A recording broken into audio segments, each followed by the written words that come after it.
Jenerali wa kijeshi Assimi Goïta apendekezwa kuendelea kuiongoza Mali hadi 2030. Jenerali Assimi Goïta, kiongozi wa kijeshi wa Mali, ameungwa mkono na washirika wake wa kisiasa kuendelea kushika wadhifa wa rais kwa kipindi cha miaka 5 ijayo, hatua inayozidi kuimarisha utawala wake ulioanza kupita mapinduzi ya kijeshi.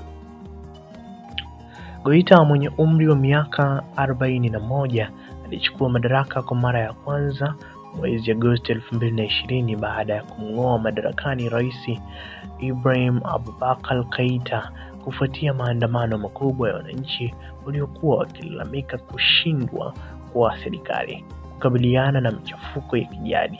Baadaye alikabidhi madaraka kwa serikali ya mpito iliyotarajiwa kuandaa uchaguzi ndani ya miezi 18. Hata hivyo, mwezi Mei 2021 alitekeleza mapinduzi ya pili na kujitangaza kuwa kiongozi wa mpito, akiahidi uchaguzi ndani ya mwaka mmoja, ahadi ambayo hakuitekeleza.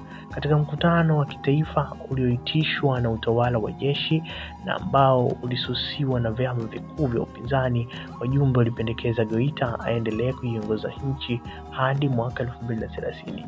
Ingawa hajatoa tamko rasmi kuhusu mapendekezo hayo, mkutano huo umechukuliwa na wachambuzi kama njia ya kuhalalisha nia ya kubaki madarakani kwa muda mrefu zaidi. Kiongozi wa mapinduzi Mohamed Saleh Tou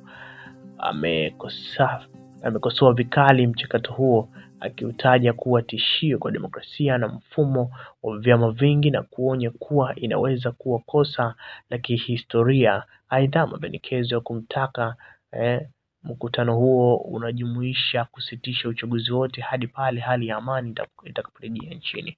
Tangu awe madarakani, Goïta ameongeza operesheni dhidi ya makundi ya kigaidi yenye uhusiano na Islamic State na Al-Qaeda, huku akibadili sera ambapo mambo ya nje kwa kuimarisha ushirikiano na Urusi, kufifisha uhusiano wa jadi na Ufaransa.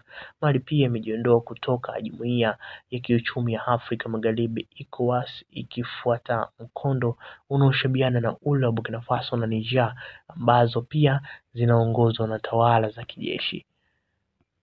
Kupandishwa kwake cheo kuwa jenerali wa nyota 5 mwaka jana kimeashiria kuimarika kwa ushawishi wake katika siasa za Mali, huku mustakabali wa demokrasia ukizidi kuwa na mashaka.